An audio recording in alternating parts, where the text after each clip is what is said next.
Hey y'all, this is Stephanie Hardy from the Hardy Wrestling Podcast. And before I start my episode, I just want to give my thoughts and prayers to anyone who was affected on this day 22 years ago, which was, of course, September 2001, which is a day that lives in just complete sadness and horror, as we just couldn't believe anybody could do anything that horrific to a whole group of people like that. And I wanted to start my show by addressing the idea that there were many lives changed and lost on that day, before and even after the events, for years. And I couldn't be me if I didn't address that and talk about that. So I want to say rest in peace to all the souls that we lost in the midst of that tragedy. And I want to say that my thoughts and prayers are with every family that has been affected and are still affected by the events of that day. And we as a country have done an amazing job of being resilient and moving past a lot of the bad stuff. And I hope that we can continue to be there for each other in the midst of that. Three cities were affected this day, and two of them are cities that I love very much and hold dear to my heart, which is New York and Washington, D.C. And then, of course, the area in Pennsylvania that was affected, they deserve all the love and respect on this day as well, because it's just always hard to think about. But in the end, we got to love each other and hold each other close, because you just never know how things will go and how things will end. All the other bad stuff just doesn't matter. Let's just love each other and be the very best that we can for each other. Again, never forget, and send love and positivity to anyone that was affected by this on this day. This is the Hardy Wrestling Podcast. Yeah, yeah. Making her way to the mic. They start dimming the lights. You start feeling alright. From Birmingham, home of the Teddy Longs and the Ruben Studders. More once you discover. For all of the lovers, Whitney Houston and Roman Reigns. For all of the lovers, and Mickey James and Marvin Gaye. For all of the lovers, and Sasha Banks, Janelle Monáe, Silk, Sonic, and Paige. Allow me to say, look, I just found a place, sweet escape for every one of us. I was kinda late, so I just made it off the struggle bus. Walking by the fate, cause I know it's right in front of us. Yo, I ain't with the hate, gotta focus on what's great. Ladies and gentlemen, Steph Hardy is on the air. Had to drop a couple bars just to make you all aware. So, sit back, relax, enjoy the show. You know I go by Joe or the rest of the flow, yeah.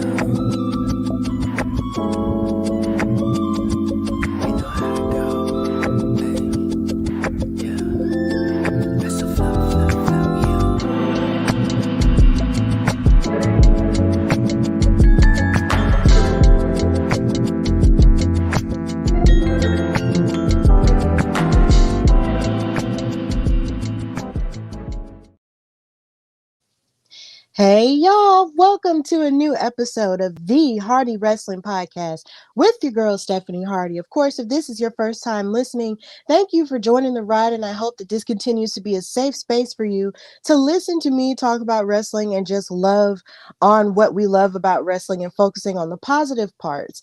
And of course, if this isn't your first time listening and or watching, thank you so much for continuing on this journey with me as we continue to talk about and focus on all the things that we love about professional wrestling. Thank you so much for your support and love. And of course, like I said earlier, in the introduction, I just pray healing energy to anyone that's affected by the events that took place 22 years ago in New York, Washington, D.C., as well as Pennsylvania. And it's just a terrible situation all around. It always has been, and it will always be a point of tragedy that we'll never forget. But at the end of the day, we rose above and we were still there for each other as much as we could have been. And of course, it's always a healing process, but in the end, we are always here for each other. And it's always for the best to just show love as much as you can, because you just never know what could happen in life. And speaking of life, man, life is lifing. Let me just say, I just want to give a huge thank you to everyone who wished me a happy birthday. Um, this past week, of course, Monday was my 30th birthday, and I was really grateful to see another year and be alive for that. And I was just surrounded by love most of the day. It was a very chill 30th birthday, but I don't regret any of it because of the idea that it was just full of love and full of positivity, which is definitely a lot more of what I need at this point in my life. So I'm just really grateful and I'm happy to be 30. I'm happy to, not look like drastically old, like I've just been drugged through the mud. And I'm just really happy to just be here with you on this show that, that I've been allowed to create and do for the past 3 years. So yeah, it's StephMania 30 all month long. It's Stephanie Appreciation Month. So if you haven't, of course, shown me any appreciation this month, you have the rest of the month to do it. And I might even celebrate even after that point because turning 30 is a big freaking deal. So yeah, I just want to say thank you to anyone, all of my family members, anyone that's a part of the wrestling community who knows me, who wished me a happy birthday, all of y'all. Thank you, thank you, thank you, thank you, thank you, thank you. Like I can't say it enough. I'm just really happy to be here and alive. So while we are talking about, being here and alive, there's been so much crazy wrestling stuff going on, right? From last weekend all the way to this past week to all the way till now, there has been so much to talk about. And honestly, it's just, I can't wait to get into it on here. So, of course, we're going to start with news and gossipish. And of course, when it comes to news and gossipish, you just have to start with where you feel like is the most organic place to be. And this story really interested me the first time I heard it. It was the story of Cody Rhodes talking about whether or not him and John Cena, one of the greatest of our generation, will ever fight in a match. Like, it was just really crazy to think about because, of course, every time you see um these two together at this point in their careers, it's almost like they're very similar to each other now, unlike back in the day where it seemed like they weren't ever running in the same circles at all when Cody Rhodes was first in WWE and John Cena was still, of course, headlining multiple WrestleManias and doing all kinds of crazy things. So Cody Rhodes said in a Reddit AMA, and this was from Ringside News. He said, when asked about the potential of having a match against John Cena, Cody said, "I asked John if he does one more to consider that match. If not, though, I'm blessed to have been under his learning tree and shared a ring with him in the past." During an episode of Raw in Boston earlier this year, Cody Rhodes embraced John Cena on the ramp, and then they appeared to share a few words. And then he later revealed in another interview with Stadium Astro that he requested a match against John Cena in this moment. So live on TV, he asked John Cena for a match. And then he also said that John Cena responded, "I can't promise that," which makes me so sad because I'm just like, yo, you guys are basically the same person at this stage. Like, why can't y'all fight? Why can't y'all fight each other? Like, it's just insane. It's just like the mega powers coming together to fight. And also, I feel like because they're so similar now, maybe they won't fight. Maybe they'll just do like a little bit of a tag team run while John Cena is still, running around with us. That would be amazing. And considering John Cena seems to be making more appearances on SmackDown, and it's rumored that Cody Rhodes offered himself up as a trade for Jey Uso to go to SmackDown, you never know what can truly happen. So I'm definitely here for the possibility of a John Cena Cody Rhodes match. But then if they do tag team together, that would be really cool too, because they're both really white hot baby faces. And if it's one thing baby faces know how to do is to team up. So, maybe they'll be better served as a tag team other than just opponents. But then you never know. Heels can face each other back and forth too, in matches as well. Because we did just see Tiffany Stratton, the NXT Women's Champion, face off against Kiana James. And they both had some heel stuff going on. So for all we know, these two baby faces might just fight each other just to see, who's the best or the baddest. So yeah, you just never know. But I think this is a very interesting concept, but you just never know what you're gonna get in wrestling. So big ups to these two. They're two of my faves. And I'm just excited for whatever it is that they're going to bring to us in this part of the year leading up until, of course, next year. Because y'all know what happens when next year rolls around. It's Royal Rumble and WrestleMania time. So, yeah. Also in the news, we have Cardi B, who, of course, just released a song with her rap sister Megan Thee Stallion called Bongos. If you're into rap, I suggest you do listen to that song and watch that video. It is visually stunning, not only because of the clothes and everything and the colors and everything, but because these are just two beautiful women in general at the apex of their careers, just being amazing rap girls. So please watch that video if you haven't. But while she was doing press promoting the song, she went to Hot 97, and of course she interviewed with Ebro in the morning, where of course Peter Rosenberg is a host. Now, Peter Rosenberg is a big wrestling fan, and of course, he has done press work with WWE multiple times on pre-shows, post-shows, and all of the above. And he even has his own podcast with Spotify called Cheap Heat. So he talks about wrestling all the time. So he decided to be the journalist that he is, and asked Cardi B about the possibility of her participating in a wrestling event. Now, Cardi spoke about her wrestling fandom, and she downplayed the idea of having a match because she has given birth to two kids, and her body has undergone a lot of changes from that. But she expressed interest in attending WrestleMania 40 in Philadelphia next year, saying, "I mean, I would love to attend. I don't know. I don't know what to do if I need to perform or slap a bitch, but like I want to go. I have to fulfill some type of dream." And what's so beautiful is, of course, throughout Twitter, if you follow Cardi B on Twitter or Instagram, she's expressed her love for wrestling multiple times. Of course, they listed them here. In 2019, she named Eddie Guerrero, Booker T, Batista, Edge, Lita, Triple H, The Undertaker, and Kane as some of her favorite wrestlers, which suggests she was heavily into WWE during the Ruthless Aggression era. And also, if you remember in 2021, her hit song Up was the theme song for SummerSlam. And even though a lot of people have their feelings about SummerSlam, especially when it comes to Becky Lynch and Bianca Belair, the 26 seconds thing, it was really cool that Cardi did the theme song for it. And a lot of people were rumbling and running with the rumor that Cardi could very well be there and challenge somebody. There was even one point where her and Lacey Evans, or Lacey Australia, what she's known as now, had a back and forth on Twitter, and they could have very well gotten into it and had a match, but that never happened because, of course, life changes. Cardi had her child, Lacey had another child, stuff just didn't happen that way. But I am definitely excited about the rap and wrestling connection continuing to grow more and more, because I said on my show a few years ago that I saw something like that happening when Bad Bunny, of course, made his way in there. And then you've always had Wale and his Wale Mania event and the many appearances he has made on WWE television as well.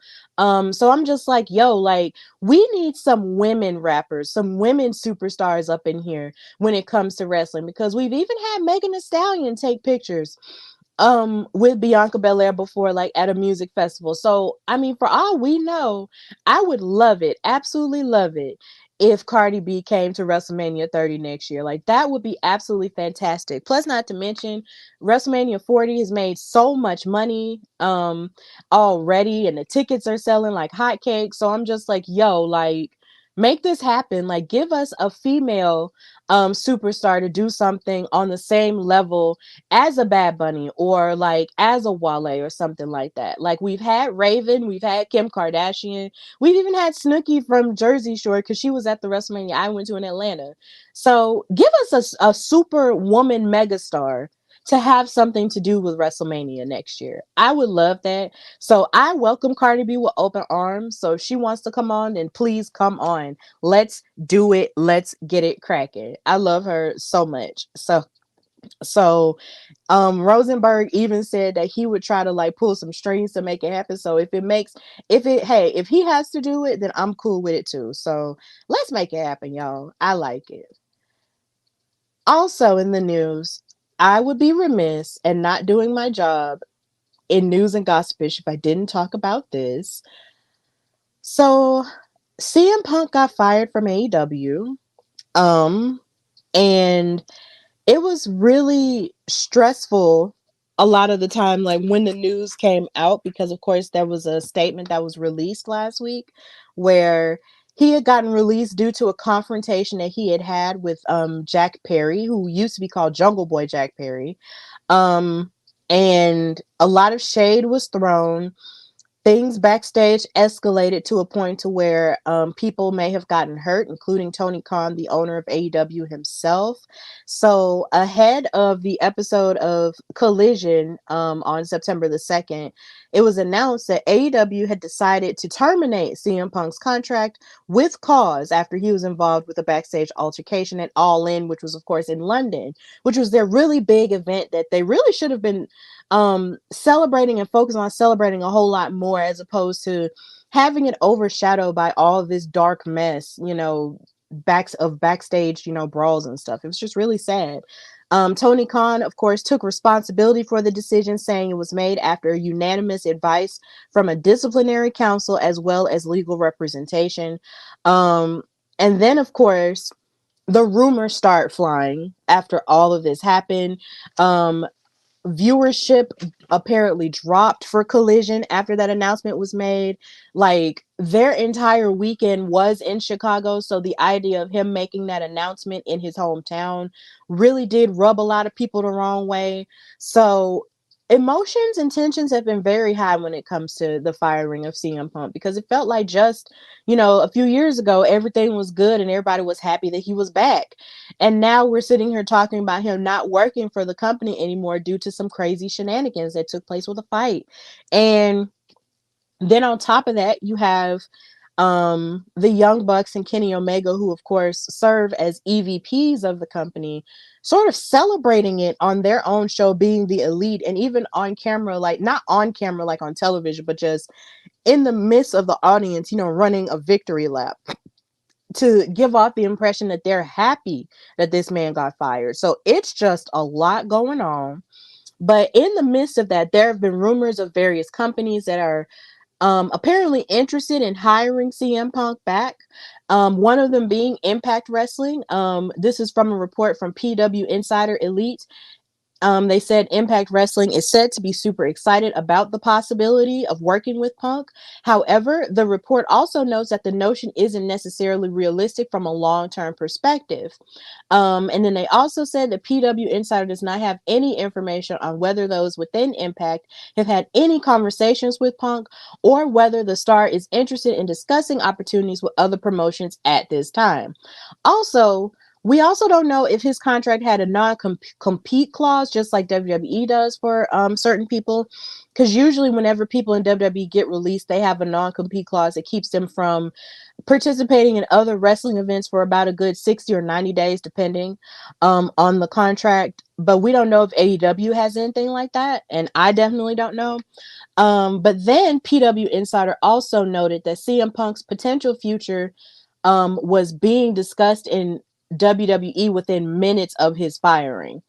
They said much of the discussion was taking place among top talent, while some were firmly against the idea of his return. Others believe it could be a chance to make big money. PW Insider knows of one top talent who said they'd be all for Punk's return, but that call isn't for the talent to make. Now, ciao. There is more to say. I'm sorry. WWE executives haven't given much information to PW Insider beyond the fact that they have a merger to finalize before talking about bringing in big money talent. Because, of course, the news came out today that this is going to be the final day that Vince McMahon will have ownership of WWE before the merger with Endeavor and UFC becomes official on today. So they do have all of that to focus on. So maybe they aren't talking about CM Punk, but at the same time, with the way that CM Punk left so many years ago, I can't imagine that they would consider it, because there's just so much baggage there. And I believe a common thing that's happening when it comes to CM Punk is just the fact that there's just so much baggage. And I'm not saying that all of it is all of his fault, because of course, it takes two or three people to tango when it comes to, business dealings like this. But at the same time, I just don't see him coming back to WWE at this point because they left with such a tenuous relationship, and then you have AEW with a tenuous relationship either. Now, unless he wants to just start fresh and go to Impact, then I wouldn't mind that either, because that would do, you know, that would give Impact a whole lot to deal with. In terms of viewership and exposure, that would be amazing for them, but I'm just not sure. So no one knows exactly where Punk is going to be or how it's going to work out with him at this point, but I do wish him the best. Because it definitely does suck to get fired. I can say that as a person, who did just lose their job 2 months ago. But I just hope that somehow he can figure out how to be, in a positive space when it comes to wrestling, because he seems to really love it. And I just want him to just be a part of it in a positive way that doesn't step on anybody's toes, and hopefully nobody stepping on his toes, and everybody can just be happy because life is too short. So yeah, this is a lot, but either way, I'll try my best to keep you guys posted on what is going on with that. Also in the news, we have Carlito, and a lot of rumors surrounding what his WWE contract could look like, would look like, maybe, who knows.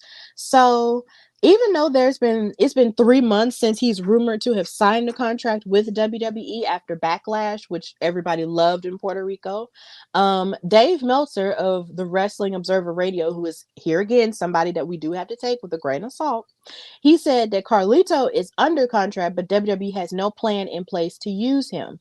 After Carlito's surprise appearance at Backlash in Puerto Rico, Meltzer reported in June that the former Intercontinental Champion told a promoter from an independent show he was scheduled to work he had to cancel because he had signed a deal with WWE.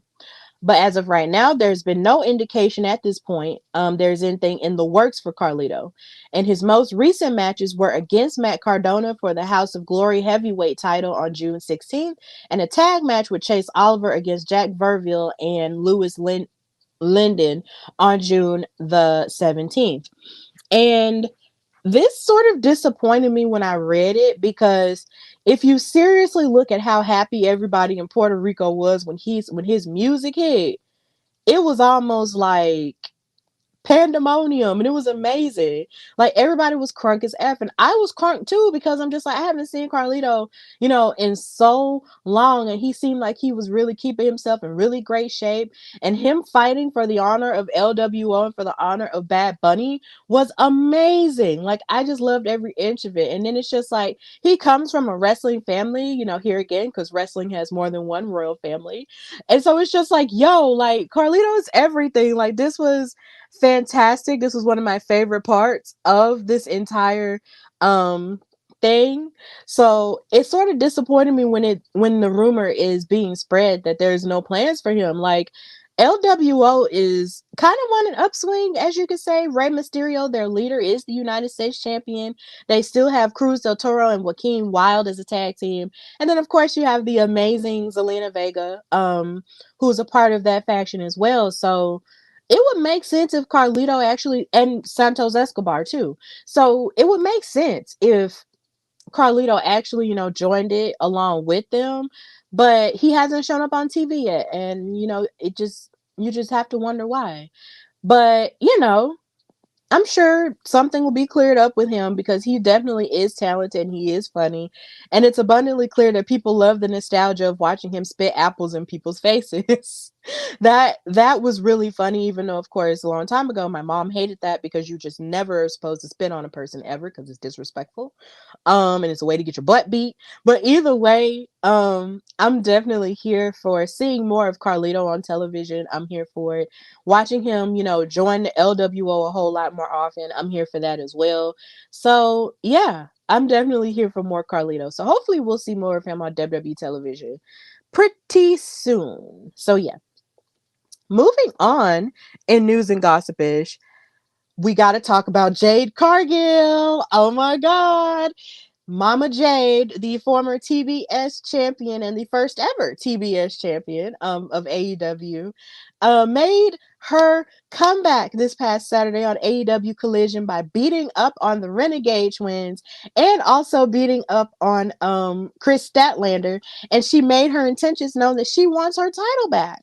And there was a lot of mystery, surrounding whether or not she was going to come back because she had been on vacation for such a long period of time. But you still saw her every now and again making appearances, at different events and charity things, and also with the business and the sports team that she owns with her husband, I believe in Texas. So she was still out here in these streets. She just wasn't out here in terms of AEW wrestling. And a lot of people were really questioning, like, when is she coming back? Is she coming back? Is she going somewhere else? What is going on? So, somebody who I know and absolutely love, love, love, Mama TK Trinidad, our CEO of Women's Wrestling Talk, who I love dearly, had an exclusive interview with Jade Cargill on a tour bus of all things and asked her, when are you going to come back? Like, what's going on? And so Jade Cargill said that there was no place that she'd rather be than AEW.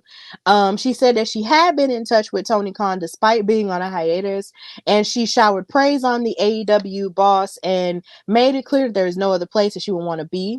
She is quoted as saying, "He's a phenomenal boss. I can literally hit him up now, and he'd probably hit me back up in 3 minutes."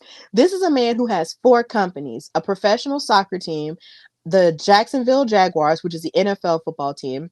He's busy, but he literally comes to every show. He's so passionate. He loves our company. There's no other place I'd want to be. He doesn't look at me as a number. He looks at me like a human being. He knows my journey and understands my purpose in the wrestling community and what I want to achieve. And I don't think you can beat that. You can't beat this in a very interesting sport. So, yeah, she had this interview while she was on the bus filming a music video for French Montana, who is a producer and a rapper, if you have not heard of him before. And so I was, number one, happy about the fact that, she shared that information with an entity that I work for, like that's cool. But then just the idea that she said, look, like, I'm not finished in AEW. The job's not finished. I still have stuff to do. So I just think it's so funny. The timing of this interview couldn't be more perfect considering a few days after the interview came out, boom, here she is on Collision. Like, okay. Like, I really like that. Like, I'm just so happy. She came back with more long flowing white hair looking like Storm and stuff. And of course, she did mention how she is still interested in playing Storm in the Marvel universe. So you just never know how that's going to turn out. But either way, I'm just still so excited that she shared this exclusive information with Women's Wrestling Talk. And I just want to give a shout out to TK. But I'm going to talk more about her, TK Trinidad, in a minute because she had another really cool moment that I'm going to share. But yeah, Jade is back, y'all. Hey! So yeah. Also in news and gossipish, Willow Nightingale, the former New Japan Strong Women's Champion, talked about getting back in the ring with Mercedes Moné, who y'all know that is my goat of goats. Okay, so when she had a recent interview in the media scrum at Starcast 6 event, and she discussed what facing someone like Mercedes Moné meant to her. She said it was very exciting. I think anytime you get the opportunity to work outside, I don't want to say your comfort zone, because AEW definitely, I wouldn't say, is a comfort zone. I'm constantly wanting to push myself and be the best version of myself. The women within there, I'm a little bit more used to working with their styles, the way that they think, and having the opportunity to work with Mercedes, somebody who has a big imprint on the way women's wrestling is today. At first, it was a little bit shocking when I found out. And secondly, it was very much an honor. I think working with her was awesome, and I would love to do it again if I were to have the opportunity. And then she continued to open up about what winning the gold was like. She said, wrestling her and winning the New Japan Strong Women's Championship set me up for a very exciting few months. Being able to defend that, being a champion, is constantly putting yourself out and defending that and showing why you are a champion and why you're worthy of it. And I believe that I did that. I had a great time going over to Japan to wrestle Julia, who is an amazing competitor and who is the current champion now. she's somebody else that I'd really love to wrestle again. I had that momentum going into the Owen Hart Cup tournament, main eventing against Athena, who was the Ring of Honor Women's World Champion. And it was really these big moments, one after the other, and I feel grateful. So yeah, Mama Willow. She's somebody who I'm really happy to have met last year in New York for Black Girl Magic 2022. She was a part of the tag team Thick and Juicy 2.0 with Brooke Valentine. And just meeting her and gathering, her information and calling action for her with Faye was one of the biggest honors of my life. And then getting to do that in the same year she got signed to AEW was just amazing. Because she's an amazing person and she definitely deserves everything that she's getting right now. Because once upon a time, I believe she had sustained a really life-changing injury that sort of left her unsure about her wrestling future. So seeing her rise, as a Black woman and get this type of opportunity and this type of shine to face off against two other amazing Black women in Mercedes Moné and then main eventing with Mercedes and Athena, like that's amazing stuff for her. And I'm just so happy that she was able to do that. And I do hope that the day comes again where Mercedes and Willow can face each other again. Like I would love that because that match was really good. If you did watch it at Resurgence, I believe was the name of the event. So if you did watch that, like that match was really good. It was only cut short due to the idea that Mercedes sustained a broken ankle during that match. So we wish her a speedy recovery because of course, that's my goat and I miss her very much. But I can't wait to see who else, she will prepare to fight because of course Mercedes was at All In London. So you just never know what could happen with that. But either way, I hope her and Willow do meet each other down the road again, whether it's through New Japan, or Stardom or another way. But even though I do have my apprehensions about it, I am ready for that match to happen again. So big ups to Willow. She's always doing great things. I love her so much.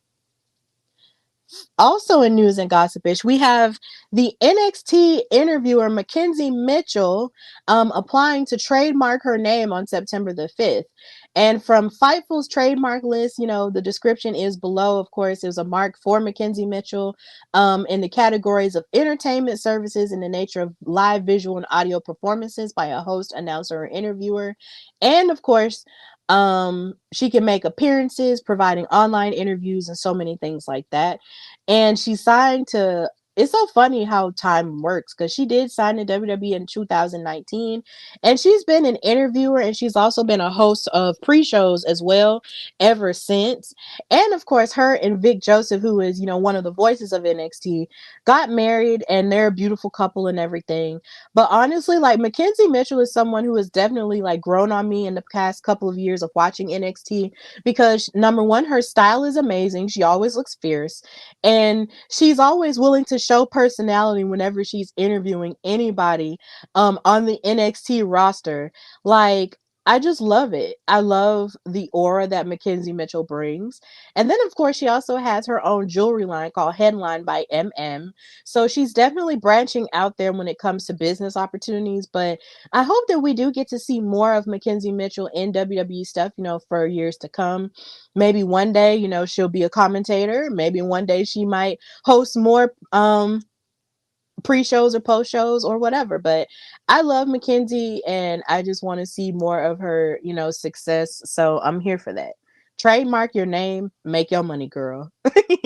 Yes. And also in the realm of news and gossipish, there's the confirmation that Sonny Kiss is no longer employed with AEW, which disappointed a lot of folks due to the idea of how talented she is. So Sonny Kiss, if you may or may not remember, is an amazing wrestler. And when AEW first got started, she was one of the first signees that they had, and they would put her out there, in terms of the level of diversity that this company was set to have when it came to them starting. But it felt like there were only so few times we would see her on television when it came to her personality. And she was always placed on like AEW Dark or AEW Dark Elevation, which was like their YouTube series that they had, but is no longer a thing now. And um and sometimes, she would even pop up on Rampage when she was a part of a faction, the Trustbusters. But even with that, you really wouldn't see her that much. And it's frustrating when you see somebody who offers you something completely different, but yet you're not seeing them on television, and you know that they're talented, but yet you're not seeing them on television. So Tony Khan did confirm at AEW's All Out press conference that Sunny is no longer on the roster. And of course, the person who asked the question about Sunny not being on the roster was here again, Women's Wrestling Talk CEO TK Trinidad. So she's been busy. She's been out here getting these interviews, and I'm happy for her. She asked about the absence of Sunny Kiss from the roster page. And Tony Khan answered by saying, I really like Sunny Kiss. We have a roster of over 100 wrestlers now across AEW, and Sunny is a great wrestler. I think I've done a lot to really keep the locker room stable.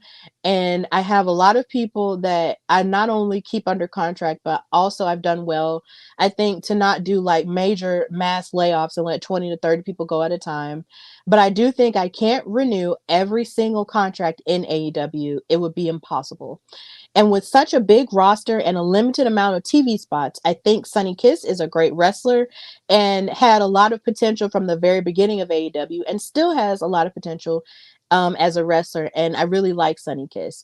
Um, I think Sunny Kiss could certainly be back potentially too. We've seen wrestlers go on and do some exciting stuff and come back, like Stu Grayson, for example. So you never know what the future holds for Sunny Kiss or AEW, but I think Sunny has a lot of talent, and I definitely wish her the best as a wrestler and still hold Sunny in very high regard. It is true that I didn't renew that contract, but not because I don't like her. So yeah, Sunny's not with AEW anymore. And like I said earlier, that was disappointing for me. But it's okay because eventually, people were looking for her to say something, looking for her to, release a statement or whatever. And, she took her own time, which is something that I do appreciate, to say something after really just sitting with it for a while. And she said, 4 years of living my dream. She posted this on Twitter and Instagram, by the way. 4 years of living my dream, traveling, making everlasting friendships, working with my childhood heroes, growing into the human I've become right before everyone's eyes, and of course, being part of some historical events with groundbreaking wrestling promotion AEW. I have made quite a few mistakes along the way, but I also have learned some valuable lessons too. I am incredibly grateful for it all. In December, I'll be 30 years old with 10 years of with 10 years of wrestling under my belt. The fun part is I haven't nearly touched the surface of what I'm capable of. I knew my journey in pro wrestling would not be an easy one regardless of my talents. The best part of it all is that um I showed people like me that anything is possible when you're working your ass off for it. It may not come easy, but it will come. Sometimes you have to fall all the way down to reignite that fiery passion again. So now what? I'm the Concrete Road Sunny Kiss, and I am a free agent. I am so ready, in all caps, for this next chapter. Let's continue to break those barriers down, shatter those glass ceilings, and make ish happen. Where to next? Now, of course, this was announced. She released this statement right after it was announced that she would be at House of Glory Fallout. I believe this is what this says. It says, yeah, House of Glory Fallout. She'll be making an appearance there on Friday, September the 15th. So if you're in the New York area and if you love House of Glory, please check that out and see what Sunny Kiss has going on. Of course, in the comments, we have Malcolm talking about Cardi B. Thank you for watching. And Ricky Curon saying, hey, Ricky. So yeah, like, Sunny has a lot to do, and she's definitely not finished. So I can't wait to see what she has in store. Like, I would love seeing her on Impact, Most definitely, because can you imagine a feud between her and Jai Vidal, or even her and Trinity? Like, that would be some pretty insane stuff. Or even in NXT, like, that would be a very different type of talent, that they haven't had. And then in terms of representation, not only do you have, a black woman in that sense, or a black non-binary person, you have, yeah, you have that. So it's just like, let that happen. Let that crack up. Like, let them do that. So the future is bright for Sunny, and I wish her nothing but the absolute best. Okay. So that's really all for news and gossipish. But I do have one more thing I want to talk about that I did experience in wrestling this week that made me so excited. I want to say congratulations to Pat McAfee because his Pat McAfee show premiered on ESPN last week after First Take, and I was just so excited to see him on TV talking about football with all of his other male co-hosts that whose names that I don't necessarily know. And even in his intro for the show, there was so much of him not only just playing football, but all of his amazing stuff that he's done in wrestling over the years, from NXT to him commentating to him having matches at WrestleMania and stuff. Like, all of those moments were in his intro, and it was just so amazing seeing him love on wrestling like he does, even though he's not really doing the wrestling thing like he used to. I miss him on SmackDown so much. Like, I miss him doing commentary. He is so energetic.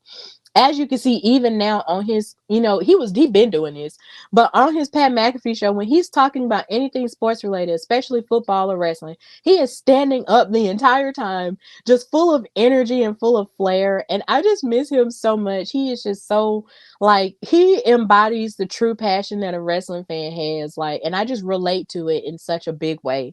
So big ups to him for premiering his show on ESPN and stuff. And then on top of that, he was at College Game Day down here in Tuscaloosa. Now, I'm not from Tuscaloosa, I'm from Birmingham, but Tuscaloosa is about 40 minutes away from me. So he was on College Game Day when they were covering the game between Alabama and Texas, and he was really crunk, and he got everybody hyped up saying Roll Tide and all of that. And then I found this picture on this it's not a website, but on this Twitter page called Horrible Announcing. And I'm just like, what are you watching? Like, Pat McAfee is everything, okay? Like, he is just full of energy. He's not, like, he is professional, and you can definitely tell he knows what he's talking about, as a retired football player. But at the same time, he's just so electric, and he never stops being a fan of whatever he's a part of. So I just love him so much, and I just cannot wait till he comes back to wrestling. Like, when he came back at WrestleMania, I almost lost my voice sitting in the audience, like, oh my god, it's Pat, except it was a much more expletive filled version of that. But either way, I was just so happy to see him. So I hope Pat McAfee does come back to WWE at some point, because I really miss him. But he's definitely doing his thing when it comes to ESPN. So shout out to him for all of that awesomeness. So yeah, I believe that really is all for news and gossipish. And now I'm gonna go into what Stephanie liked in wrestling this week. So I do have to address something really cool that happened last year around my birthday time, actually on my birthday too. Something that happened on Twitter was the fact that, of course, in all the birthday celebration stuff, I saw that, of course, September 4th is the 1 year anniversary. This year was the 1 year anniversary of the match between Carmelo Hayes and Ricochet. And this is, in my mind, one of the modern classics of our time. When it comes to great NXT matches, you could definitely put that up there on the list. They were fighting for the North American title at that time, because Carmelo Hayes was sort of running through the whole roster to keep that title and stuff. And him and Ricochet tore the house down. And seeing clips of that running around on Twitter on my birthday was just such a treat, because just seeing that, when I turned 29 last year was just a blessing for me, because I love wrestling so much. So anytime you combine wrestling with my birthday, I feel like I'm at home. So, It's been 1 year since this match happened, and I did rewatch it a few days ago, and this match definitely still holds up. So this was on NXT Worlds Collide, which was the final, I believe, event that was under the NXT 2.0 banner, because a few days later they weren't known as NXT 2.0 anymore, and it was just NXT as we know it now. Um, and yeah, Carmelo did retain the title, and then he went on to have all of his success, and then Ricochet went on to have his success. But just watching the match over again just, bless my soul. And I got to retweet and talk about it, on Twitter, and Carmelo actually liked the tweet of what I said. And I was like, oh my God, like, y'all know I love me some Carmelo Hayes, okay? He don't miss. And he's in my intro for a reason. Like, he follows the Hardy Wrestling Podcast on Twitter. So big ups to him for, the support and love. And it's just like, I can't say enough great things about this man. He's just so great. And I just feel like the world is his, right? So I will be doing a Hardy Wrestling Podcast extra episode specifically about this match because I loved it so much, and it just holds a special place in my heart because it took place on my birthday last year. So yeah, I just had to address that part, and that did happen in wrestling this past week, so I just had to address that. So I just love it, and the new episode will be out on Thursday, I believe. So be on the lookout for that and watch it live. So yeah. Also in wrestling this past week, I loved the WOW match between Tormenta and Chantilly Chella. This wasn't this past weekend because this past weekend was a recap episode, but the episode before that, which took place the same day as in the same weekend as Payback, this episode took place. And Tormenta and Chantilly Chella had a heck of a match. A lot of people really didn't think that Chantilly Chella was going to have what it took to really face off against somebody like Tormenta, who has an amazing lucha background, from being from Guadalajara, Mexico. But even with everything that she was doing in that match, Chantilly Chella was able to match it and fight back and be as resilient as she knew how to be with her kickboxing background and also with some of her high flying as well. So I really am happy that this match took place and that Chantilly Chella came out with the win. And it shocked a lot of people. It shocked the referee, it shocked commentary. But either way, this match was really good and I just appreciated it a whole lot. And so I just had to talk about it on my show. Also, this tag team match took place, and this was a Sophia Lopez themed episode because she was on here like twice in two different outfits, which I love. She is the world's greatest attorney. Um, yeah, her tag team, Las Banditas, who is made up of Vivian Rivera and Sylvia Sanchez, had to fight the Mother Truckers, who is Holly Swag and Big Rig Betty. They're a mother-daughter duo in wrestling. And outside of wrestling, they're actually, well, outside of WOW, let me say that, they're going to be on the OVW Wrestlers documentary on Netflix, which is coming out this week too. So be on the lookout for that. These two women as a tag team called the Mother Truckers on WOW are amazing. And basically Sophia Lopez made them, a deal by if they basically saying if she got them out of jail, then they would have to lay down for Las Banditas. But they refused to do that, and they put on a heck of a barn burner of a tag team match. And in the end, the Mother Truckers wound up winning, but they wound up getting arrested by LAPD, and that made me so upset. So I just wanted to take this time to say, free the Mother Truckers, okay? Free them. Get them out of jail. Get them a new lawyer, David McClain. Free the Mother Truckers. I hope we see them in season 2 because seriously, they're great. Free them. Free the Mother Truckers. All right. And finally, in the world of WOW, we had Princess Aussie versus Penelope Pink for the WOW World Championship. And this match was fantastic. It made my heart swell because when it comes to women's wrestling, like it's something that I am very passionate about because duh, I'm a woman. And and it's just like when you sit and you wonder about all the great women's matches that there have been, this is definitely one of them, because Penelope Pink was just being vicious throughout the entire match, trying to tear Princess Aussie down, not only body wise but also in spirit. But Princess Aussie really did fight out of it, and she tried her level best to win that title. But Penelope Pink just wasn't having it. She used her ring awareness and her toughness in order to retain her WoW World Championship. And of course, me and Penelope have had our differences back and forth. Probably still having differences now. But I will give credit where credit is due. Penelope Pink brought her A game in that match, even though she tried to cheat on two different occasions. But either way, she did do a good job outside of the cheating. Um, and hopefully Princess Aussie will have another opportunity, because she has shown herself to be an amazing talent on Women of Wrestling. So hopefully at some point, they'll meet each other down the road. But it's kind of hard to, be hopeful about that, considering the Beast made her grand return and beat up on Penelope Pink too. So season 2 is about to be a doozy, but I was really happy to witness this match. It was really good on the Saturday that Payback took place. Now, of course, WOW comes on at 6 p.m. here in Alabama. So right after WOW came on was Payback. So imagine going from watching this amazing of a women's match to this.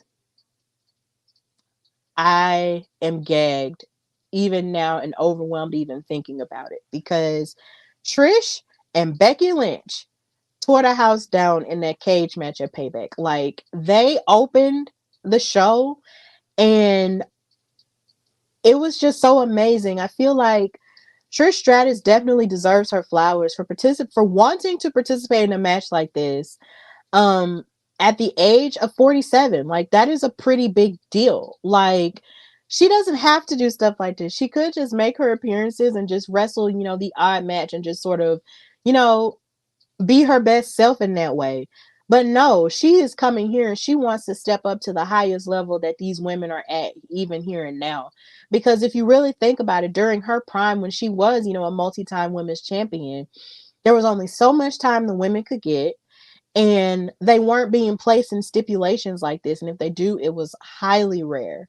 Um, because her and Trish were the first, I mean, her and Lita were the first two women to ever main event a Monday Night Raw. And that was in the 2000s. So really let that sink in.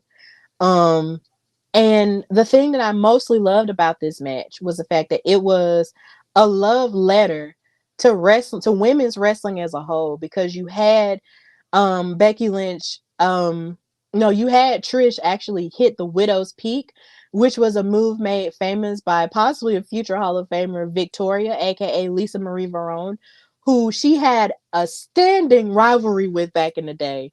She paid tribute to her in that way. Becky paid tribute to Lita by hitting the twist of fate. Like, throughout this whole match, you could see different pieces of women's wrestling throughout it.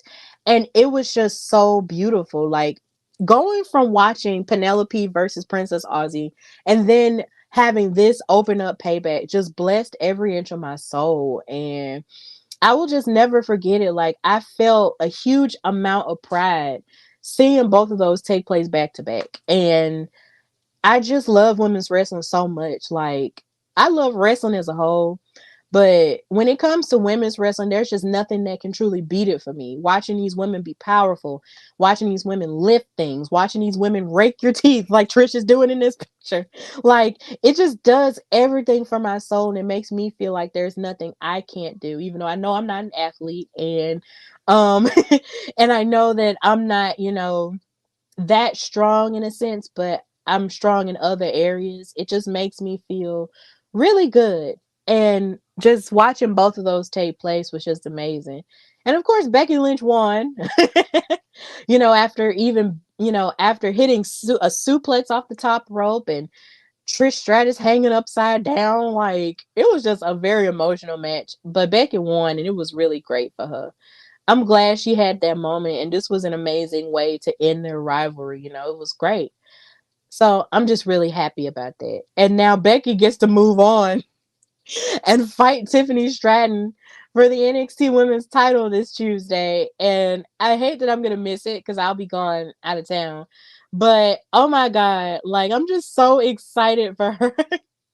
I'm excited for both of these women. Like, because y'all know if y'all watch NXT, Tiffany Stratton accidentally mentioned Becky Lynch as a former NXT Women's Champion. And that was an honest mistake because I can see, anybody just automatically thinking that Becky was one, but in actuality, she wasn't one. She had a couple of matches for the title, but she always wound up losing them. And the most memorable one in my mind was when Becky fought Mercedes Moné when she was Sasha Banks for the title, and they almost broke each other's arms. I think that match was the first match I ever saw between those two women, and they just had me like they had my jaw on the floor because I just couldn't believe these women were just tearing each other up like this. But other than that, that was really it. So Becky has an opportunity to face off against Tiffany, who had her name in her mouth multiple times and kept visiting Raw, just to drop by and say hey or whatever. But now Tiffany's like, yeah, I'm sorry I made that mistake, but you'll never be NXT champion because I'll be a better champion than you. And Becky was like, you want to bet? And she challenged her last Tuesday. So I'm here for it. I just love every inch of this. And I don't necessarily agree that Becky is on a slow slump right now. I feel like she definitely knows who she is at this point in her career, and now she's just sort of just doing whatever it is that she wants to do at this point, because she's a mother, she's accomplished so many different things. So I feel like now she's just having fun and doing what she wants to do, because she's so solidified in who she is and her identity on screen. So I love it. And I've always loved Becky Lynch, except for like that whole year or period when she beat Bianca for the 26 seconds thing, and it hurt my feelings. But other than that, I've always loved her. And I can't wait to see what her and Tiffany do. Like, this is going to be amazing. But yeah, that was amazing. Yeah, so I forgot. Yeah, this is the graphic that they had. This is really happening on free television. So please watch NXT. Please watch NXT. It's great. Another thing I liked in wrestling in Payback was of course the match between LA Knight and The Miz, with John Cena as a special guest referee. A part of me questioned why was John Cena, hey JD, being the special guest referee, but he wasn't a bad presence. He didn't really make it all about himself. He was just the most forceful referee on the planet because of course he's strong like these two guys. So anytime they were doing something illegal where they could have got DQ'd for it, he was pulling them apart in a very forceful way, and they didn't necessarily like it. So I was just like, oh snap, what is going on here? Like, you could feel the tension between him and The Miz, and you could also feel the tension between him and LA. So I'm just like, what's going on? What are we gonna do here? But the match was great, and John Cena did give LA Knight his flowers, but then before he did that, they had a standoff with each other. Like, they were staring at each other like, yo, what you want to do? You want to fight or whatever? But John Cena was just trying to be respectful, but LA Knight has something to prove here. So yeah, like it was really intense, but John Cena still gave him his props or whatnot. So will they fight? I don't know. Will I be okay with it? Yes, I will if they do fight. But if they don't, that's fine too. But either way, at least they had this moment. But I still would love if they fought. That would be cool. Yeah. I also loved this Steel City street fight that happened between Kevin Owens and Sami Zayn and the Judgment Day, who get on my nerves. Y'all, the Judgment Day have been getting on my nerves for a long time now, but they are definitely, most definitely getting on my nerves now. They are just, oh my God. It's just like in this match alone, there was just so many shenanigans. It was like Damien and Finn could not get the job done on their own. So it's like they pulled in Dirty Dom in the beginning. And even while they were pulling them in, they were still getting their butts beat by Kevin and Sammy because they're a different breed. And as you can see from this picture, Kevin Owens was bleeding from his forehead and he was ready to get it cracking with his hockey jerseys, which was paying tribute to Pittsburgh in that way. You know, big ups to y'all and y'all hockey team. And they was beating them with hockey sticks, and it was incredible. I loved it. So I'm just sitting here like, okay, what's gonna happen? And they tore them apart all around the ring. It was so, and all around the arena. It was fantastic. But in the end, Rhea Ripley, who doesn't know how to stay out of everybody else's business, decided to come out there and help Finn and Damien and Dominic and help them win those undisputed tag team titles. And I was so upset because on Raw that week, she was telling them, look, if y'all don't win these tag titles and if y'all don't get on one accord, there's going to be some changes around here, right? So I'm thinking she finna let them get the job done on their own or whatever and then see what happens. No, she just had to insert her little self in there. And also, well, not her little self, her big self in there. And then insert Dominic in there to help them win.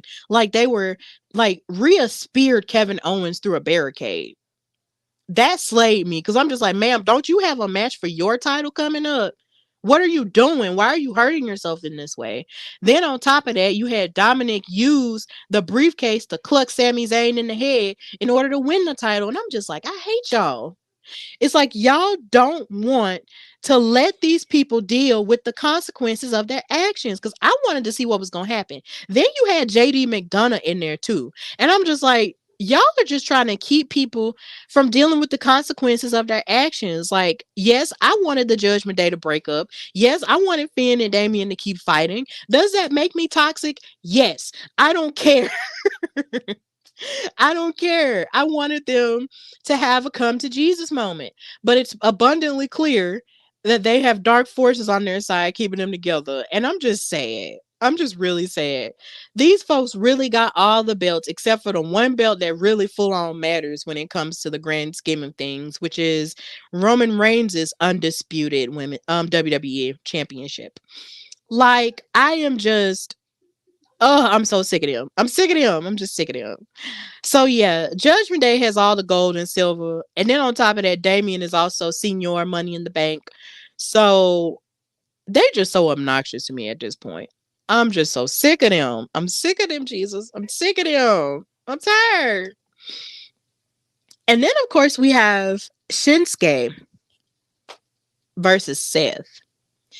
And this match was pretty good for the most part. There was a lot of storytelling in the idea that Shinsuke was really targeting Seth Rollins' back.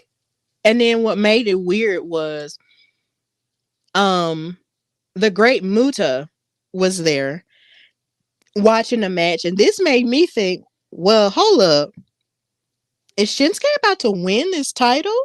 Like, I would be okay if Shinsuke had won the title in front of like someone who basically opened the doors for him in terms of Japanese wrestling. Like, I would have loved that, but that wound up not happening because even though Shinsuke was playing mind games with Seth Rollins and trying to beat his back in or whatever, it didn't work. And Seth Rollins still retained the World Heavyweight Championship.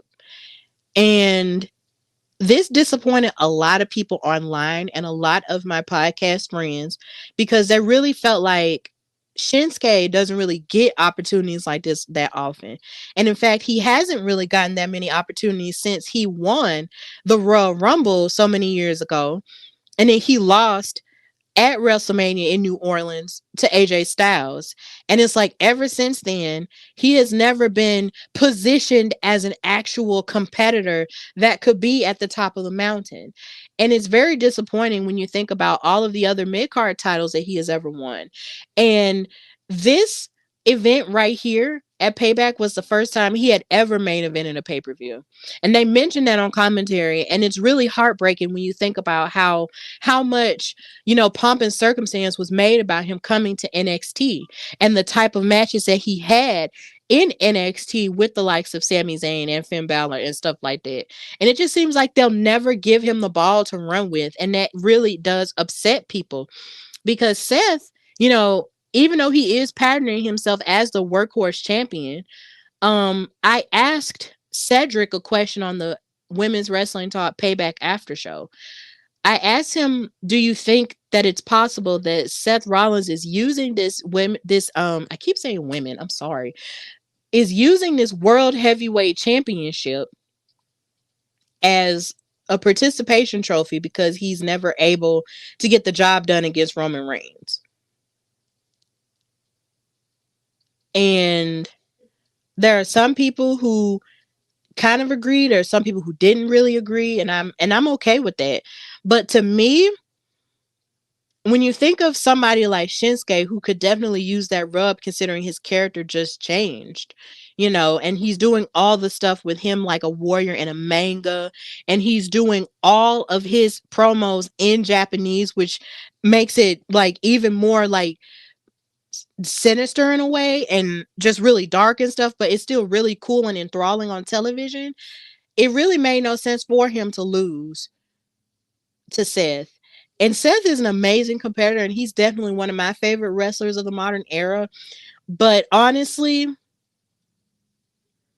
Shinsuke really could have won this match, and I would have been okay with that.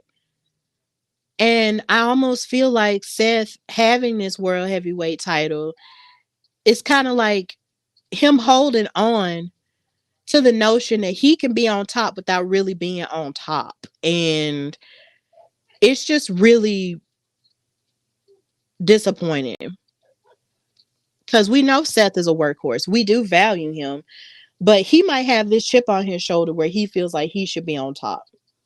And it's, it's a little bit off putting because while you're so focused on being the workhorse that's on top, you're still cutting everybody else's legs off. Sorry for the visual, but that's just how it feels. But yeah, Seth won. He's still out here as a champion, but how long will this really last though? So we're just gonna keep going. There there is Raquel on Monday Night Raw on my birthday. Raquel is on the warpath for Rhea Ripley because of course Rhea did screw her out of the women's world title at Payback in their match together because Dominic here again inserted his nose into women's business and distracted her. So it's just kind of like boom, like she said she wanted to fight. Of course, she fought Chelsea Green, who decided to talk smack about her to Adam Pearce. And then after that, Raquel issued a challenge and a rematch for the women's world title and had Dominic banned from ringside. And I feel like that's a really smart thing to do. But at the same time, you have the other members of the Judgment Day who I'm more than sure wouldn't mind interfering on her behalf too. So unless Raquel brings somebody out to their power, then I just don't know how exactly that's going to work. And Rhea will just continue to just be underhanded all the time. I hate it. Like, I really hate it for her because honestly, Raquel is the only person who can compete on the same level as a Rhea Ripley because they're so parallel in size and strength. Because as you can see in this picture, Raquel is throwing Chelsea Green around like a rag doll because she's just angry. And there really isn't anybody else who can, give her a match like that, unless, of course, it's Bianca Belair, but she's taking a break and she's on SmackDown. So it's really tough, but I do hope Raquel does win that title because she does, deserve to have a little bit of singles gold because I've been sort of waiting for her to get in her singles bag for a minute. So hopefully Raquel can just be able to do better in this match tonight for the title. So yeah. Then we also have the curious conundrum of the women's tag team titles that's just frustrating me because Piper Niven wasn't able to compete this past Monday because she had, some type of illness or some type of health issue. And we do wish her the best in that and healing in that. But the thing that bothers me with these tag titles is that there's always something stopping their momentum. And of course, big ups to Chelsea Green because she's so extra in terms of her character work that it makes up for any type of absence that's happening with the tag titles right now. But it just frustrates me as a women's wrestling fan to see these tag titles constantly being put through the ringer just because of some type of ungodly curse that's been put on them. Like, I do believe in the women's tag team titles curse because it just feels like Ever since what happened between Trinity and Mercedes, the tag titles haven't been able to be in a good standing since then. And it's gone, like there hasn't been like a long standing feud for them. There's just been like a hot potatoing of the titles happening back and forth for the sake of story progression for the singles division and stuff, like with Shayna and Ronda. Like there have been injuries like with Raquel and Liv. There's just been a whole lot of mess that's that's always surrounded by these tag titles, and it's just so scary. And quite frankly, it's just getting out of hand to the point to where I almost just want them to get rid of them entirely and just combine them and make them into like a women's intercontinental title or a women's US title or something. Like give all of these women who aren't necessarily like tag teams something else to do. But then it's also sad because you have the type of talent like Team Casey Squared, like Kaden Carter and Katana Chance, who are on Raw, who are only used as like, you know, women to get beat up on when it comes to the champions or whatever. It's just like they're not doing anything either. And by all accounts, they should be in tag team title contention. But you got rid of the NXT titles by combining them with the women's tag titles that are also cursed. And it's just like you're leaving all of these women with really nothing to fight for. And it is just so sad. It's really sad and it's just inconsistent. And this is not what I had imagined when these tag titles were created. Like, I wanted to believe in the best of these tag titles after Bayley and Mercedes slash Sasha, you know, created them and made them a thing. But it just seems like there's still so much that just hasn't happened with these titles yet. And it almost makes me wonder, should they really, you know, just even have these anymore? It's just really sad. I hate it. I really hate it. But this is where we're at with that. And then, of course, you had the match between Zoe Stark and Shayna Baszler. This was an amazing match. I loved it. Um, like both of these women, if they had fought each other and were at NXT at the same time, this match would have been way rougher. But either way, I really enjoyed this match, and I love that Zoe is now on her own journey to sort of solidify herself as a star outside of the shadow of Trish Stratus. But I really do believe that Trish might actually go after her so they can have a feud against each other. Because of course Zoe Stark did try to help her in the cage match against Becky Lynch, but then Trish wanted to be ungrateful. So Zoe left her behind and gave her a Z360 for her troubles. So that was crazy. But either way, the match between Shayna and Zoe turned out to be really good. I enjoyed it. But the dialogue afterwards seemed to be really interesting because after the match was over, I believe Shayna won the match, and Shayna looked at Zoe and told her, you know, you're a better opponent than Ronda.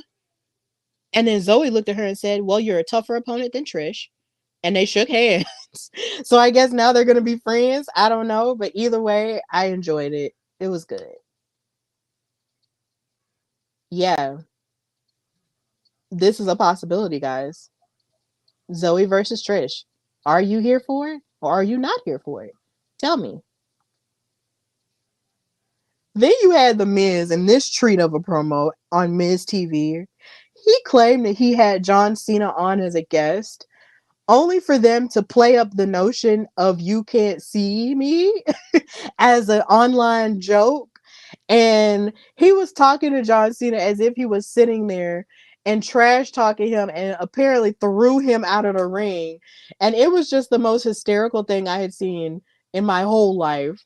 And the fact that this took place on the Raw of my birthday just makes it even better because I'm just like, one of the best jokes that are running online is whenever somebody thinks of John Cena, it's like, oh, I can't see him. And then they look at like a blank space or somewhere and they say that's John Cena when it actually isn't.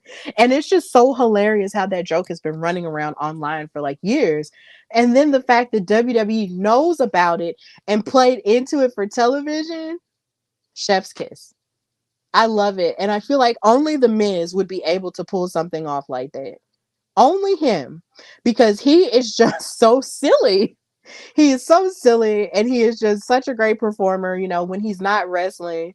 Like, he just has the crazy charisma to pull Unhinged off. And this was so unhinged, but I loved it and it was just so great. So this made me laugh. But I'm wondering if this is leading to a possible feud between him and John Cena again, which reminds me so much of like the 2010s when him and John Cena kept fighting each other and were at each other's throats. Like, it's really crazy. But then it would also feed into what LA Knight said. It's like how he's always trying to live in the glory days of what happened back then when he was champion back then. So, oh, there's so many layers to it, but this segment was funny. Then of course you got Jay Uso. Main event Jay. It's just me, Uso. Day one. It's just me, Uso. It's just Jay, y'all. He is on Raw now due to a trade that Cody Rhodes helped facilitate. And for all intents and purposes, I'm glad that Jey Uso gets to have this new shake, this new lease on life on Raw. It reinvigorates him as a man, and he can have so many feuds with people who honestly don't trust him or don't like him at this point. Like, I am so here for him being on Raw because it's just really cool. Now, I'm gonna miss him on SmackDown. Don't get me wrong, because we host the after show and we're left behind with the less interesting twin. No shade, but shade. Um, Jay is on Raw, and I just feel like that's just really cool stuff. And the fact that him and Sami Zayn were able to have a reunion and hug each other and call each other Usi again was just like, oh my god, my feelings. But I'm just so happy that they're running with Jay being his own man now. I love it. And in fact, they're running with it so hard that he remixed the Uso theme song into just me, day one ish. Like, it's just me. And I liked it because I relate to that. And then on top of that, you got Jimmy, like I said, the less interesting twin, popping off with his theme song, talking about how he wants to be there for the family and all of that. And a lot of people have pointed out how his theme song sounds very similar to Roman Reigns. So what that means, I guess that'll be unfolded later on, but I'm just happy Jay is on Raw. And then you had this match. Chad Gable versus Gunther for the Intercontinental Championship. This match was the main event of Raw.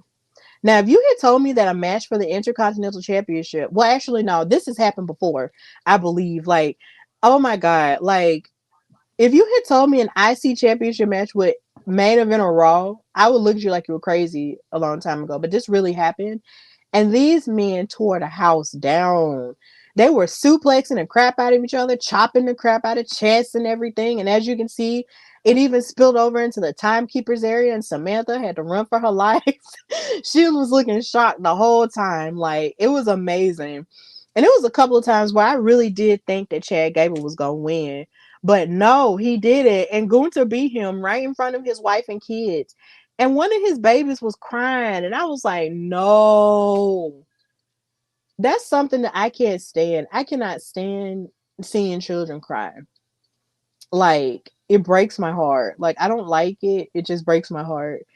And I just want everything to be okay, because a part of me really felt like if y'all really weren't going to let Chad Gable win, why would you have his family come? Just why?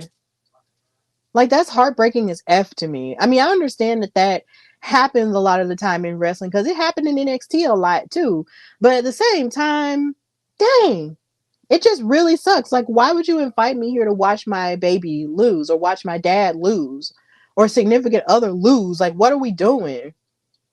Why is this happening? So hopefully this means that Chad will get another chance. Even though they have fought like 3 times. But honestly, I just want Chad to get his lick back for Gunther making his baby cry. That's just what I want. And then, of course, last week, NXT happened. And Tiffany and Kiana had a pretty good match to open up NXT. It was really fast paced, and it was really good. Even though it kind of like started off with them trying to do underhanded things to each other. they seemed incredibly evenly matched when it came to their acrobatic skills. Like I would be willing to see these two fight each other again. Like I'm really here for it. But of course Tiffany won and then she had her challenge by Becky. So that's what we're moving towards. But either way, I was happy that Kiana James had this opportunity, as a black woman in wrestling. This was really great. So I'm here for it. This match was really good though.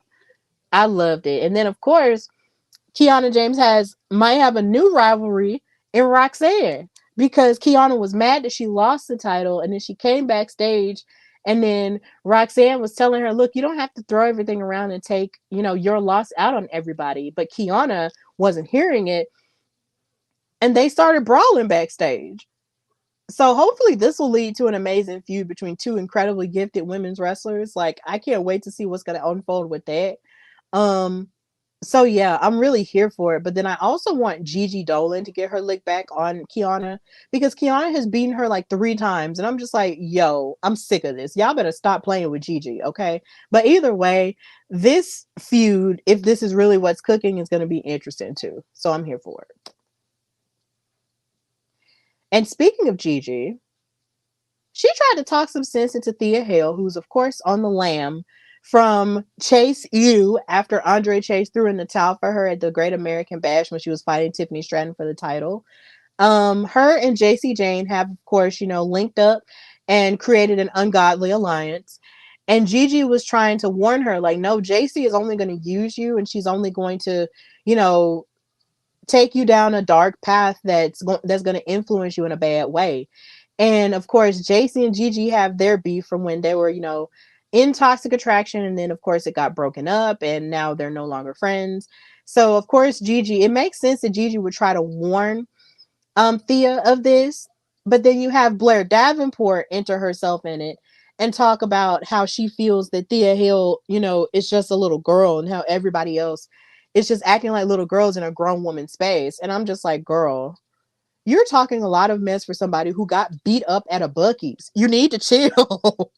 You got beat up at a Buc-ee's by Roxanne, but yeah, you got all this crap to say about everybody else. I'm gonna need for you to take a piece of humble pie and hush, but she doesn't know how to do that. So yeah, this was interesting to me. And then this, of course, led to Gigi versus Thea. And this match was pretty good. Here again, you had Gigi Dolan dress up in her Renaissance fair, um, looking amazing as she always does because she's my wife. And then you had, Thea, doing a great job in ring as well. But then, of course, you had Blair Davenport and JC Jane interfere on behalf of Thea. And then she lost the match. So, and then with the way that JC was looking at Blair Davenport after it happened, it made me wonder, is JC trying to create a new faction? Would JC create a new faction with Thea Hill and Blair Davenport and they'll be like, what, new toxic? I don't know. But that did intrigue me a little bit. So I can't wait to see what else unfolds with that. But either way, I want Thea Hill to get back to being herself because I love her being, fun and peppy, but her heart is broken. And sometimes when your heart is broken, you act out. So that's what's going on with her. And also happy belated birthday to her too. She just turned 20. So yeah. And then another thing in NXT that blew my mind was the fact that Kalani Jordan, who is Miss Her, if you know or don't know, she was talking to Lyra Valkyria backstage, and Dana Brooke wanted to show ownership of her and make it seem like she shouldn't be talking to her and that she should only be getting guidance from her. And I'm just like, you can't tell Kalani who and who not to talk to, Dana. You can have more than one best friend. Didn't you watch Disney Channel growing up? But I guess she didn't. But whatever. It's just like, Dana, you don't own Kalani. Like, just because you're mentoring Kalani or whatever it is you think you're doing for Kalani, because we all know that you keep looking at her sideways every time she loses. It's just like every time that happens, it's just like you always got something mean to say about her, or something passive aggressive to say about her, or you look like you want to beat up on Kalani. And it's just like, ma'am, you cannot take ownership of her or make it seem like, oh, well, she should only be talking to me and all this other stuff. Ma'am, Lyra Valkyria is a great wrestler and she's allowed to talk, and Kalani is allowed to get advice from other wrestlers that's not you. Because, ma'am, there's only been so much you've accomplished. And like I always say, this is not the time in our nation's history for you to be trying to take ownership of a black woman. So stop. But either way, that's what's going on. And I'm gonna need for Kalani to really like step up and see the writing on the wall and actually beat up on Dana before Dana tries to beat up on her. So yeah, I'm excited for this. But then something that I'm not so excited about is Wesley and Ilya Dragunov having to fight each other for the number one contendership to Carmelo Hayes' NXT title at No Mercy. The thing that irritates me the most about this is that I feel like this is all happening because Ilya got in Carmelo's head and made Carmelo think that the only reason he is still champion after Great American Bash is because of the fact that there was that happy accident that Trick had with that belt, and then Ilya ran his head into it, and then he like that was just a whole thing with that. He ran his head into it, and then Carmelo hit Melo don't miss, and then he won. And then Ilya really did get in his head with that. Like, you only won because of Trick. And it just pisses me off because as Trick is on his own journey, you know, Ilya is planting seeds in his head that's making it seem like their friendship isn't solid. And that pisses me off. But I'm gonna get to that a little bit later. You have Wes Lee, who wants to have another chance at the title because, of course, he was the last person that faced Carmelo for that title in that historic NXT main event. Um, and he wants another chance. And I feel like he is more deserving of another chance than Ilya is. Because their match, albeit it was in the main event of NXT a few weeks ago, it didn't go as long as I would have liked because I feel like there's still so much more that they could have explored in ring with that. Um, so I would prefer if West got the chance over Ilya Dragunov. Because okay, Ilya, you can talk about how it's your destiny or whatever, but sweetheart, if you're NXT champion, will anybody really check for you? I don't think so. I don't think so. It's not given. And I feel like if Wes Lee were to win, at least, he wants to win because he is doing it to prove that he is not just, some guy that can do all types of happy tricks and trying to steal, and has like a weird chip on his shoulder because his tag team partner got taken away from him and stuff like that. Wes Lee wants to do it because he truly believes in himself. Ilya is giving, I'm entitled, and I don't like that. I don't like that at all. And I would just prefer Carmelo versus West 2 over Carmelo versus Ilya 2. But a lot of people are speculating that it might just be a triple threat regardless. And I'm just like, oh, I don't want that. I want Melo versus West 2. That's what I want. But of course, they don't really care what I want specifically. But if I'm just putting it out there, that's really what I would favor over Ilya. And when it comes to Ilya, getting in Trick Williams's head, I'm tired of it because he went back there and proceeded to talk about, Carmelo to his head, like Carmelo in his face and stuff like that, was talking about, how weak he is and stuff like that. And I'm sitting here like, I'm gonna need for you to leave Trick and Melo gang alone because they have been on top and they have been solid with each other from the very beginning. And he is doing that just so Trick won't have Carmelo's back somehow. And he's also doing it just to get in his head because he beat Trick Williams a few weeks ago. Yeah, you beat him, but at the same time, Trick showed a lot of guts going up against somebody like him, starting off his sort of in-ring journey in that way. And I'm happy for Trick, and I'm happy that he's having his moment. But I'm gonna need for Ilya to back all the way up off of Trick and Melo game. And I mean back all the way up off of it. I'm tired of him. I'm tired of him trying to plant seeds in their friendship and make it seem like there's discord and dissension. I'm tired of it. I'm sick of it. If this leads to Trick and Carmelo fighting, I'm gonna be stressed out, and it's gonna be all Ilya Dragunov's fault. It's gonna be all his fault. And I hate it. I literally hate it. I'm gonna need for him to back off. For real. And then finally, when it comes to SmackDown, I loved the partnership between Shotzi and Charlotte as they fought Bailey and Io Sky this past Friday.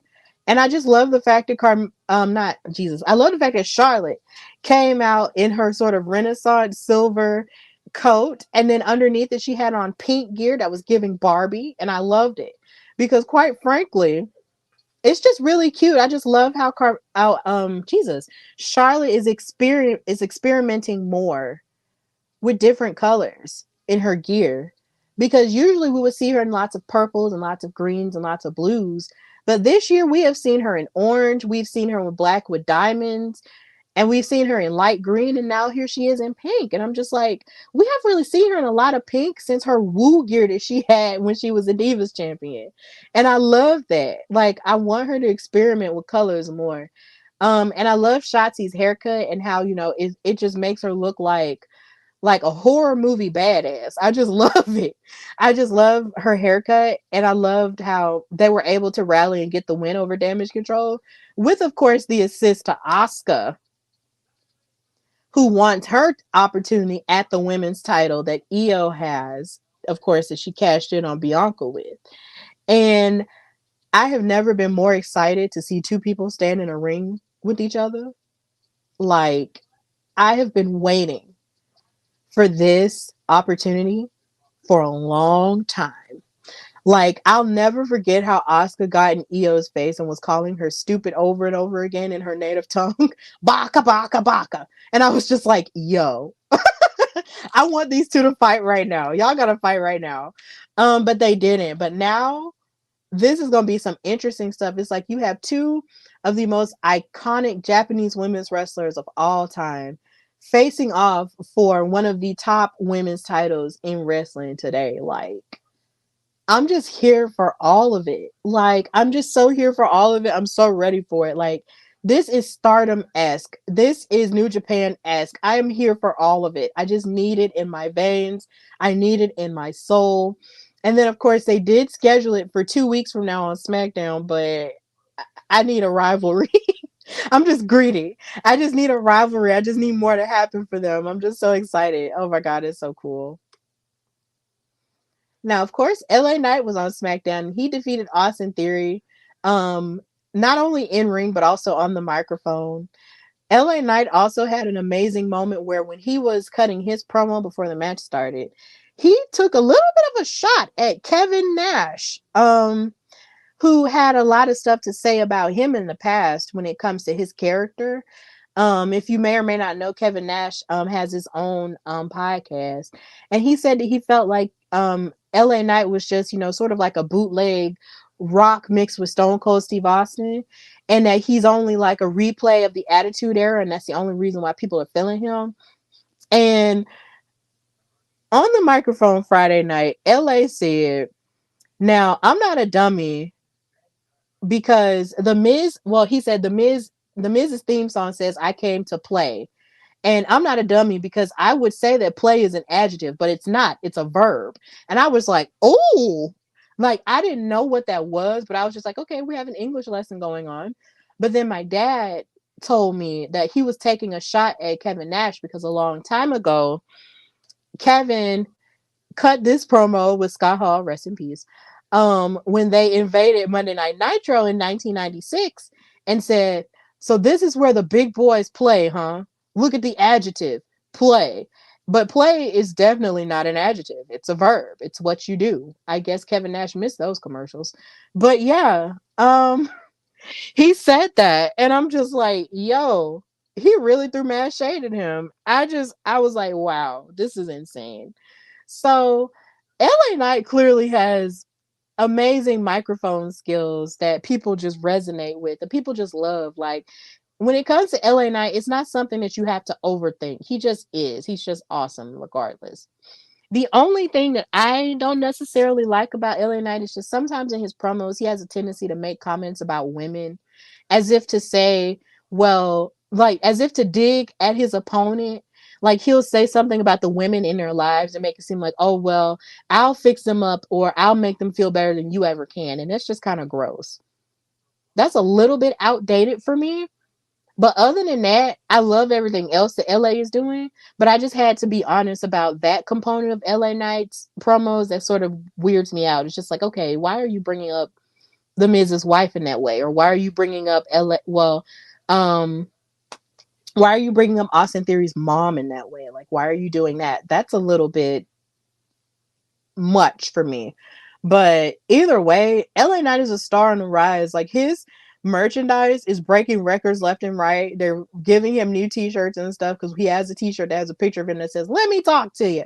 And it's cool. So yeah, I'm gonna support him because I think he's a really cool talent. He's very talented and stuff like that. So he really does have it going on, and I can't wait to see what else he has in store for us next. Hopefully, if SmackDown comes back to Birmingham next year, I will lose my mind doing the chant. It'll be fun. But yeah, yeah, yeah.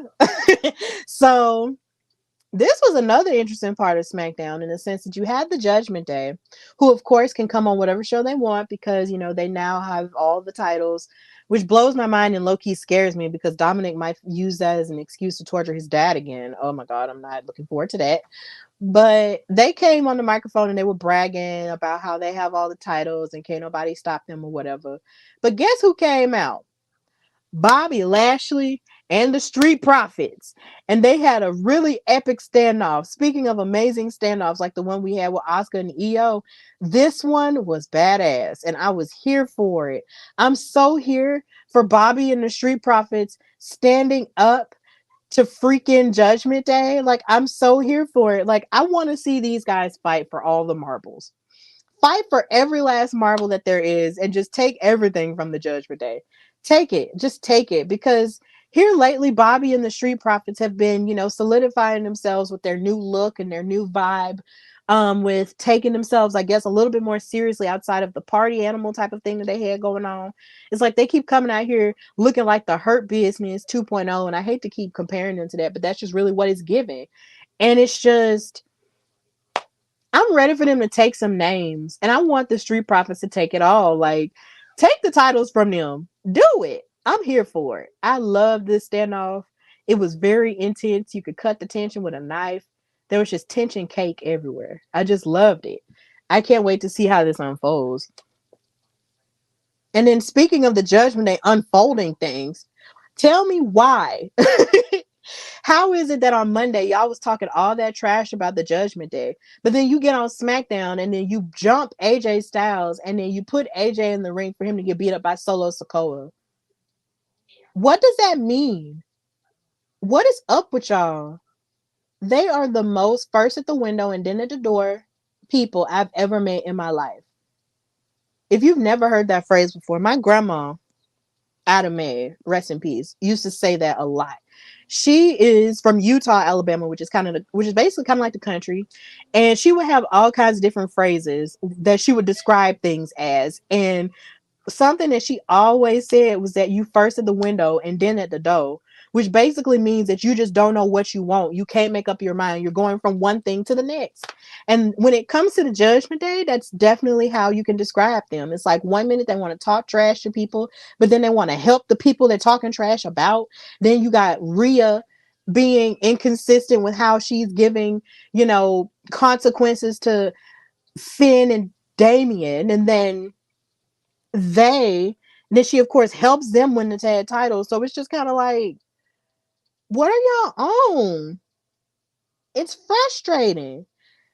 But then this also made me wonder that with all of the mess that's going on with AJ and the OC and him being mad that they weren't able to help him after he got jumped by Jimmy Uso earlier in the night, and this happening with Solo and Judgment Day, and then you got the Judgment Day in the face of Bobby and the Street Profits, it makes me wonder, are they setting up an ungodly War Games match for Survivor Series? Because the more I thought about it, the more it could work. Because I was just like, you have Judgment Day and their 50 members along with Rhea. You have the OC and Mia.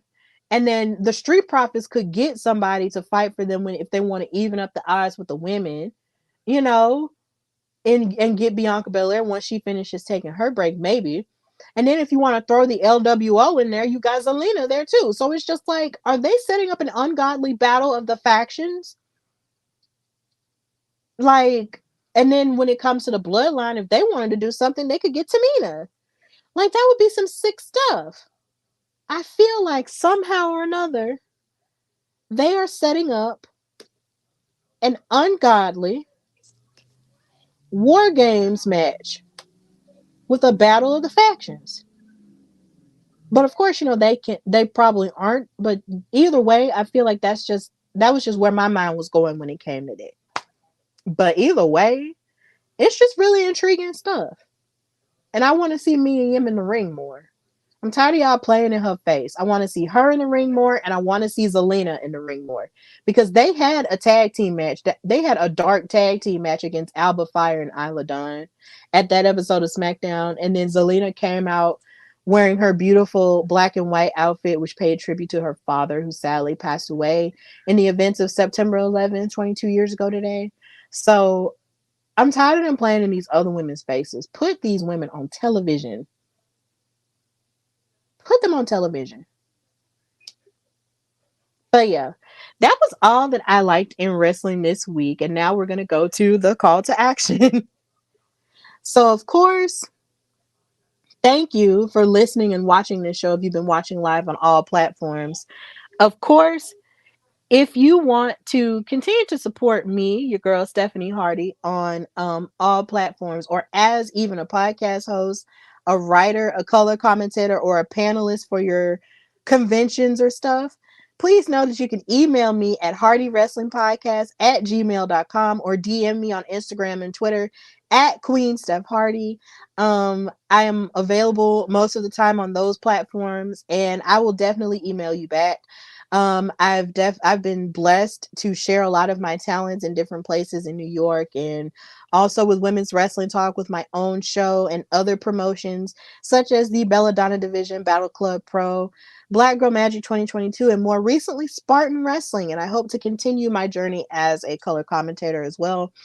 And of course, if you need a panelist, I will be, I'm definitely available for wrestling panels and stuff like that for your convention. So don't hesitate to book your girl. I'm definitely interested in doing more when it comes to speaking about wrestling as a whole from a female perspective. So please book your girl. Don't hesitate. Book your girl, book your girl, book your girl. Um, so with that, also don't hesitate to purchase all of my Hardy Wrestling Podcast merchandise at foryourwear.com/Hardy Wrestling Podcast. You can buy the Alabama Wrestling t-shirt. Of course, if you like interesting Alabama merchandise, I definitely have that with my t-shirt line and my hoodies line that celebrates all of the accomplishments of wrestling personalities from the past and present who are from the state of Alabama, just like me. And you can get the t-shirts in red or in black, and you can get the hoodies in red and black, and they come in all sizes. So if you have a mind to, please go on foryourwear.com and buy the Alabama Wrestling t-shirt that was crafted by me and my boyfriend, Jacqueline McCoy, as well as the team that I have at For Your Wear. Please check that out. This t-shirt was made with love. So if you are interested in any type of interesting merchandise like that, please, don't hesitate to purchase it, because Alabama has a lot of great wrestling history that a lot of people just don't know about. Like, I'm sure a lot of people didn't even know that the very first episode of TNA Impact Wrestling was in Huntsville, Alabama, or that even Sensational Sherry, who was billed from New Orleans, Louisiana, was actually born in Birmingham, just like me.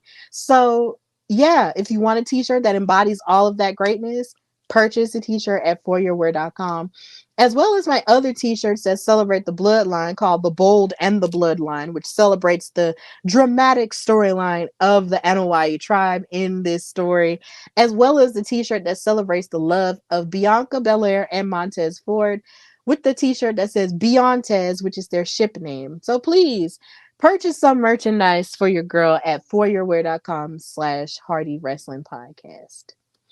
And of course, if you want to hear more of my voice, you can also check me out later on today on the WOW Superheroes After Show with Katrina Blake and Emily May Heller as we talk about the goings on of WOW Women of Wrestling every Monday at 7 p.m. Eastern, 6 p.m. Central Standard Time. And you can check me out on the Friday After Show for SmackDown with our editor in chief, Dreon Santana, as we get into the Blue Brand every night after SmackDown goes off. So please, if you want to hear my voice more, you can check me out over there. And you can read my articles on our website, which is www.talkpod.com. I'm in the process of writing more recaps about Women of Wrestling on a more consistent basis, and I absolutely enjoy it because I enjoy the product so much. So please read my first article that I put out, and I'm definitely still working on the other one for this past episode this weekend too. So continue to just support the brand and support your girl in whatever it is that I'm doing in wrestling because I'm out here. And even when you think I'm not out here, I'm still out here. So, of course, this has been the Hardy Wrestling Podcast with your girl, Stephanie Hardy. Thank you guys so much for watching and supporting the show the way that you do. Please know that you can listen to all the episodes of the show on every podcast platform, such as Apple Podcasts, Google Podcasts, Spotify, iHeartRadio, and everywhere you can listen to podcasts audio wise. And you can watch it on the YouTube channel. Please like, share, and subscribe to the YouTube channel. I'm up to 225 subscribers as of last week, so I'm really grateful for that. Please check out all of my interviews that I have up on there, as well as just continue watching the live stream. And you can like the page on Facebook too. It's just the Hardy Wrestling Podcast. And just continue to just support the brand. Of course, follow us on Instagram at Wrestling Podcast and on Twitter at Hardy Wrestle Pod. And just continue to just support the brand and support your girl as I'm out here figuring out life, figuring out my 30s, but most importantly, loving on wrestling as a whole. So, of course, this has been the Hardy Wrestling Podcast with your girl, Stephanie Hardy. And until next time, bye, y'all.